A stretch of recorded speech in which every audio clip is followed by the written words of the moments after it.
First, intention. Second, alignment.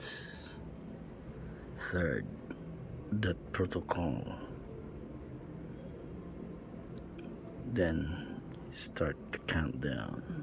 5, 4, 3, 2,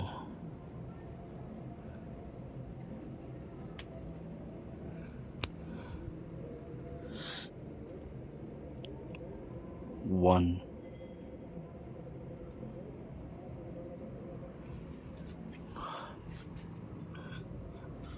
Redo that again. Now, without talking much.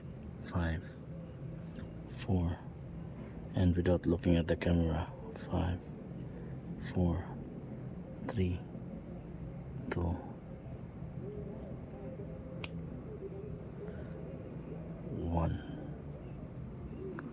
So you see the lightning. The difference between